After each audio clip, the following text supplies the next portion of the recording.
Welcome back to the Mentor Roulette grind. This time, the Wheel of Jobs decided that we played Dark Knight on a Monday evening, and this set was strange. With that said, we started Duty 1 with Ravana Extreme, and Soria knew me. Hello! Right at the start, Tiga said that they were a bit rusty on this fight, and given I've done this fight somewhat recently, even as a tank, I offered to tank it. For our first attempt, the combo of Liberation effectively wiped us. On my end, I had put it in my mind that the clones always come down counterclockwise, so when I saw the first clone, I already moved into position, which led some players right into it. What led to the wipe though was players not knowing the clone's dash, and so hung out in the center of the arena. The second attempt went much better though, so let's go through it. First, we have the Seeing Left. Remember, if you hit the sides that have the wall up with physical damage, you get countered for damage and also receive a slow debuff. I know this, and still choose to do nothing at all as tank if one of the barriers face me, just to be on the safe side, even if I could have cast Unmend or maybe even Unleash and Stalwart Soul. After this, Prelude to Liberation starts casting. This is a wide circle AoE, so simply step far away before it resolves. What follows is a handful of line AoEs pointed at specific players. You could bait it, as well as large spread markers on several players. The damage of these spread markers are such that everyone can live getting hit by one, so unless you can easily reach a fully safe spot, just making sure you are only hit by one marker in total is fine. Also take note of the fire circles, as they do a lot of damage if you step through them. Personally, I would rather be hit by one marker than step in the fire. Asher goes down as a result of a combination of a spread marker and the burn. After this, we get a small breather as Ravana casts Liberation, which is effectively a 270-degree cone in front of him, so simply get behind. Right after, 4 clones are placed either clockwise or counterclockwise around the arena, doing damage as they land, so optimally start in the center. When the second clone comes down, move to the free side next to the first clone, and then you can simply follow the clones around as they dash. After that, Ravana uses Warlord's Shell, which is a barrier. If it runs out naturally, then Ravana gets a damage buff and does a massive raid wide that typically leads to an immediate wipe. If you break it, the fight continues as normal. While this is happening, Ravana is using Seeing Things to counter you as you desperately try to break the barrier. Once this mechanic is resolved correctly, the gunner, Butterflies, come down, and he casts Sastasha on the tank. If you step away from Ravana after the first swing, the 2 follow-ups will miss. However, hilariously, the Butterflies just auto-despawned the moment they came down because Ravana's HP had been pushed too far, so he skipped straight to Bloody Fuller. After Bloody Fuller, he starts with Pillars of Heaven, which is a proximity AoE with a knockback attached, so make sure you get up next to one of the remaining walls. Although, considering how little damage I took while being this close, I don't know if it even is a proximity AoE. Right after, he marks a player with a white pulsing marker, which is actually a stack marker. Weird. Also, the damage from that marker damages walls. He then used Serpanaka targeting a random player. I was sure this was supposed to target the tank. Normally, multiple Serpanakas are cast, but again, I think due to HP threshold, he skips to the next thing, which is Swift Liberation. Limit Cut. However, he goes down before he gets to finish it up, thanks to a solid group. And this is when things got weird. For Duty 2, we have Pushing Toxic Flowers and Zoria is here again. How strange, I feel like I've had many weeks with minimal guild hests, but now we're back to normal, I guess. Anyway, as a tank here, the best you can do here is to try and keep the mobs out of the poison clouds, as it hurts a lot more than you'd expect. The frequency of the clouds also means that you don't get that much useful uptime. Personally, I just used range to pull all the adds and then melee GCD the boss whenever possible. For Duty 3, we went to Entering the Clothing Store. For a moment, I considered maintaining aggro on the adds by flipping off and on my tank stance, but then I remembered they take so long that they won't reach anyone anyway. Still, did you know that using your tank stance and applying that buff to yourself actually generates enmity? For Duty 4, we went to Hostile Gathering. Simply AoE to clear as quickly as possible. By the way, what was that dancer doing? Running at the exit? For Duty 5, we went to Hauling Intoxicating Roses. Somehow, it feels just right, yet equally just wrong, that I would get the 500th Mentor clear in a guild hest. A fourth of the way there. Anyway, same strategy as before, with a bit more single target focus. This time, I also flipped my tank stance for the previously mentioned effect. For Duty 6, we have Less Than a Peeper. Essentially, Ignore all the bubbles and attack the boss. To be extra safe, make sure your incidental AoE doesn't touch the bubbles. Who cares what they do anyway, right?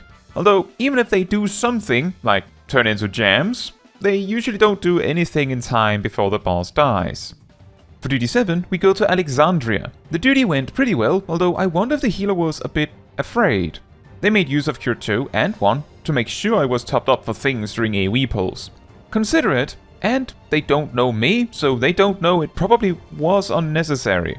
On the first boss, the samurai accumulated 2 Vuln stacks, which led to me passing my TPN to them during the stack and spread mechanic. On the final boss, we had a lot of mistakes in the first bit of the fight, which eventually led to the samurai going down. For this reason, I used my TPN more preemptively to protect the healer, just in case they would get hit. The healer also used a raise macro with a sound effect, which is an interesting subject. Overall, raise macros are something players use both to be considerate and to be funny.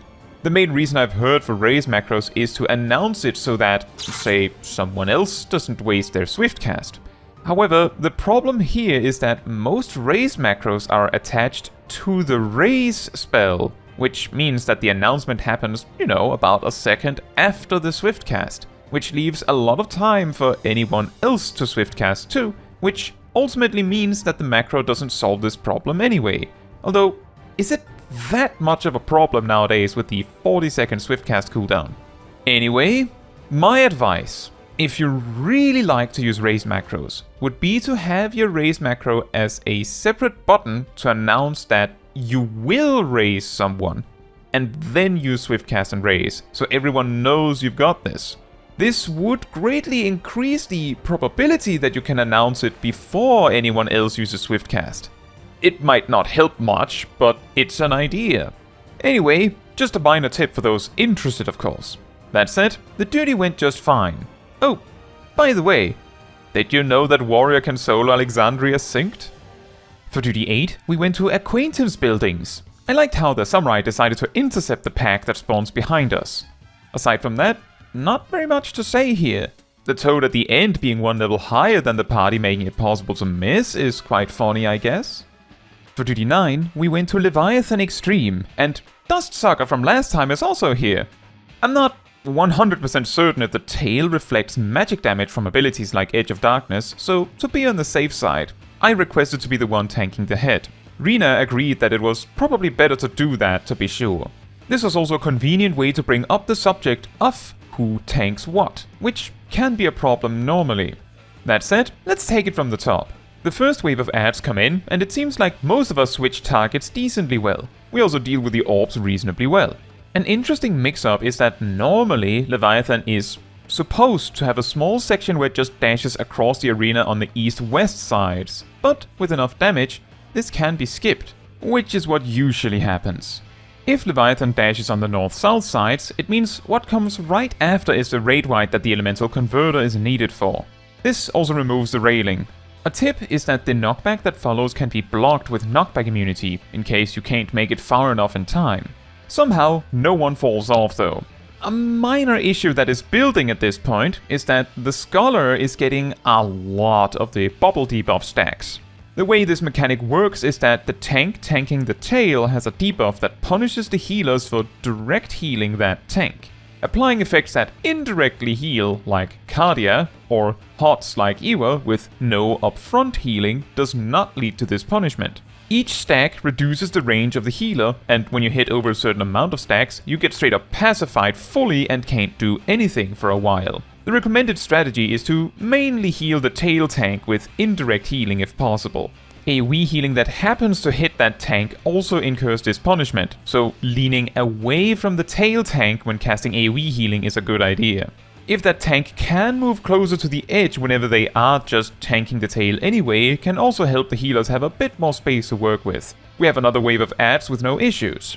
The wave spumes appear next. They can be tanked, essentially, but the common way they're dealt with is to have a tank grab all of them and hang out near the edge to protect the raid, and otherwise just fight the boss as before. The orbs explode after a certain amount of time, but a healthy tank can take this mostly alright, although it is safer with an invuln or at least a big defensive.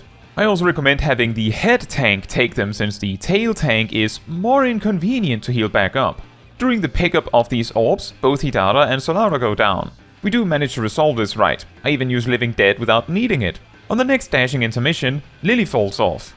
Near the end here, the Wave-Tooth Sahagin gets its fear field placed down. This is a very dangerous situation, since running into this field causes you to run randomly in fear for several seconds, and you can end up chain fearing yourself, or just straight up run off the arena. I believe rescue works, so healers can possibly save someone from this fate, but it isn't unreasonable to suggest this field is lethal. Not much else is happening for the remainder of the fight though, so we clean things up with no issues. A very solid group indeed, with surprisingly few deaths despite the chaos. For duty 10, we went to Sastasha, and as I noted the healer was not a sprout, I felt comfortable pulling a bit excessively. Remember everyone, this piece of paper off from the main path right at the start tells you exactly which coral you need to use later.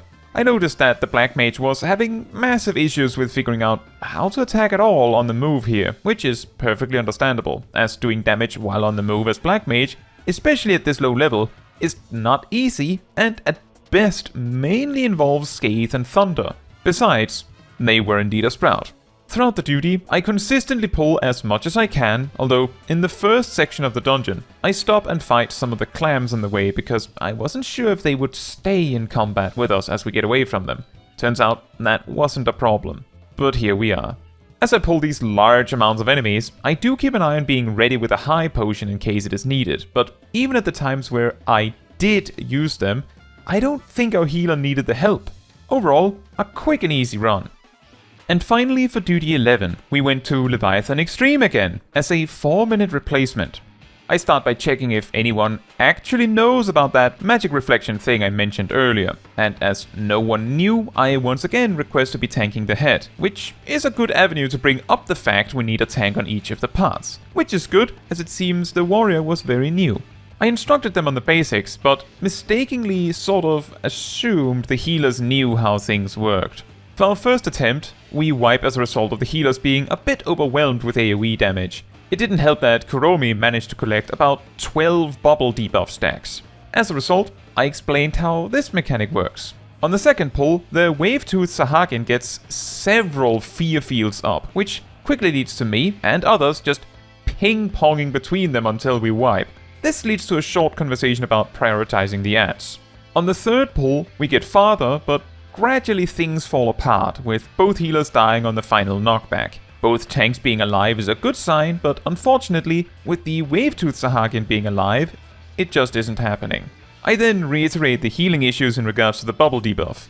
I would normally maybe had considered bringing up the sheer amount of physic casts, as ironically, a lot of these mobs might be easier to deal with if the scholars were attacking a bit more. But considering they were having enough trouble keeping us alive, I feel like they're trying their best already. It makes sense what they're trying to do. So we'll leave that. On the fourth attempt, we basically have both healers die from the first knockback without railing and try again. Now, for the fifth attempt, let's take it from the top. The first wave of ads come in, and I try to highlight the danger of specifically the Wave-Tooth Sahagin by marking it, and we just barely manage to kill it before Dreadstorm comes down. We then go on to clearing up the Gyospumes and get the Elemental Converter on in time. And the knockback, without railing, manages to kill no one. The next wave of ads come in and are cleared up easily. The next set of Gyospumes are also cleared up quickly. I think, as a result, Leviathan is rather quick to hop to the next intermission, and because he skipped so fast, we had very little elemental conversion, making the raid wipe a lot more painful, killing off about half of the raid instantly. The knockback takes out Nekotank as well. In my focus to get rid of the Wave-Tooth Sahagin, I'm very slow to pick up the tail, which causes a lot of trouble for the rest of the team. But we do get the Sahagin down before it gets more than a single Dreadstorm placed down in the corner.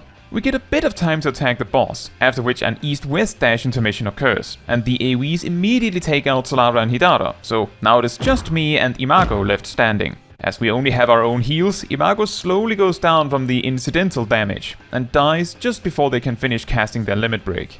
With 5% left on the boss, this has now become a DPS race. Who goes down first? Dark Mind runs out. and as my HP nears dangerous levels, Leviathan hits 3%, and I use Living Dead. A free 10 seconds for me, and a full HP reset. The next wave of ads appears, which would be a much bigger problem, if not for the fact that Leviathan goes down first. I'm pretty sure this is the most down-to-the-wire, successful Leviathan Extreme run I've ever been a part of. But we did it. Quite a wild swing in difficulty in this set of duties, but a very interesting finale with Leviathan Extreme for a second time.